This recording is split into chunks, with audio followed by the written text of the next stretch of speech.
je pense qu'il y a quelque chose qui est devenu un peu populaire dans le monde du powerlifting, c'est le single, et à raison hein, évidemment, c'est le single at 8 qui est venu un petit peu, qui a été popularisé surtout par RTS, Reactive Training System. Et je pense que c'est important de réfléchir à pourquoi on fait des singles et qui devrait en faire ou qui devrait ne pas en faire, et les conditions. Donc moi je propose déjà dans un premier temps qu'on puisse définir, de lister quelles sont les bonnes intentions pour mettre un single. Qu'est-ce qu'on peut rechercher via la pratique du single. Moi je vais dire trois grands éléments dans lesquels on peut mettre des sous-catégories, mais le premier élément je dirais que c'est le skill practice, c'est-à-dire le single de 6 à 8 peut-être. Ouais, c'est ça.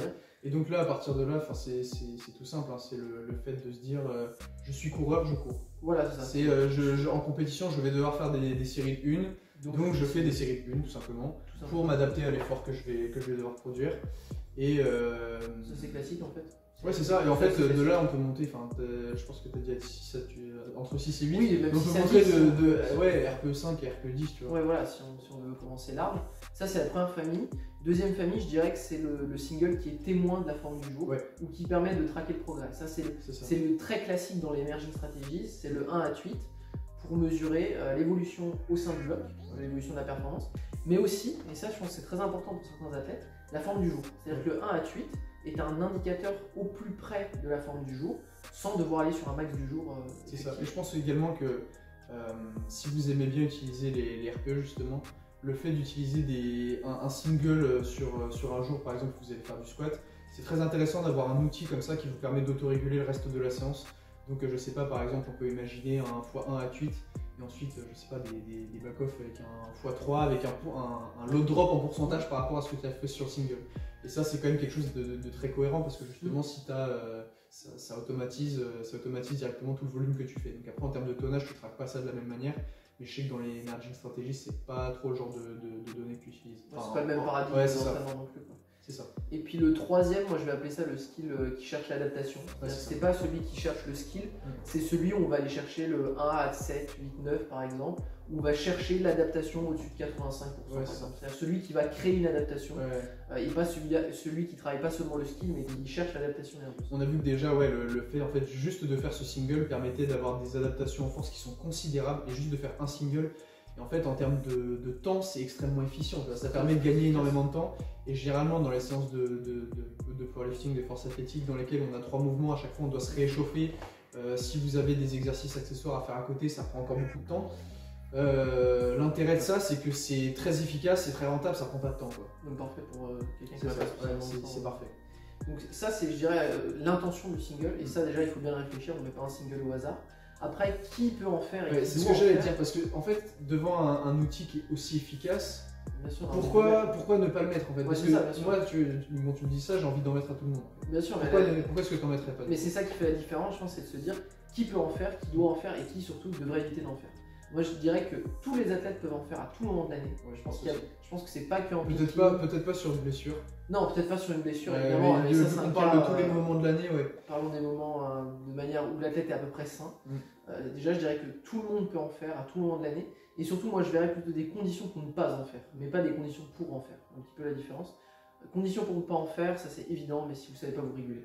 Oui, mais évidemment. Après, bon, on peut quand même imaginer le fait d'avoir un single en pourcentage, je pense. Oui, tout à fait. Mais à partir de là, oui, le single en RPE, si c'est pour que ça soit toujours chercher le PR de semaine en semaine et pas être capable de s'autoréguler soi-même, je pense que l'utilisation du coup de ce single en RPE est pas du tout pertinente. Si c'est un max caché, je pense qu'il n'est pas du tout intéressant. Ou alors qu'au contraire, comment la tête que tu as tendance à overshoot ou undershoot tout le temps, en fait, ça te donne pas une donnée efficace. C'est pas un tracker intéressant. À partir de là, bon, c'est des outils qui coûtent un peu cher, mais ça peut être intéressant d'avoir un tracker de vélocité et de juste jauger le pourcentage par rapport à la vitesse. Bon, même si les athlètes ont tendance à être très lents ou au contraire très rapides, ça peut être difficile parfois d'extraire des données pertinentes des velocity trackers. Ça peut être quelque chose d'intéressant. Ça, je pense que ça, c'est le premier élément. Deuxième élément, c'est si ça vous coûte trop psychologiquement. Il y a des athlètes, quand on leur met un single, qui se mettent dans des conditions. Même si ça devient vraiment, je pense que ça devient trop anxiogène. C'est ça. Soit ça peut t'exciter à fond et à partir de là, ça te coûte énormément en ressources cognitives, tu vois. C'est vraiment ce truc-là je m'imagine en tête. Bon, je pense qu'on a tous été coupables de ça à un moment donné, mais tu vois, tu t'excites, tu commences à crier, tu te tapes la tête dans le mur, etc. Bon, là, il n'y a pas que le single qui coûte de l'énergie, mais faut se dire que quand tu es coach, que tu es à froid, que tu réfléchis de manière rationnelle, quand tu écris x1 sur le log, tu sais ce qui va se passer. Donc il y a aussi ça qu'il faut prendre en compte. Et au contraire, tu as très bien donné l'exemple du gars qui serait hyper stressé et qui du coup arrive sous la barre en ayant peur, pas du tout de confiance.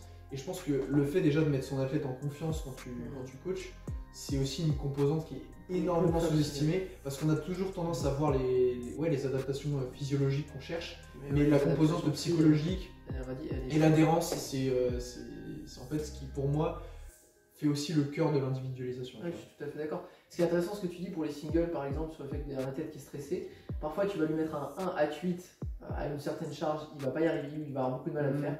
Tu lui mets un x3 at 9, il va utiliser une charge supérieure au x1 qui par exemple, il y avait l'exemple aussi de. Moi j'avais l'exemple aussi de cacher la charge. Ah oui, bah oui. Et qu'en fait ça avait très bien marché. Par exemple, il y avait des études que j'avais vues qui étaient.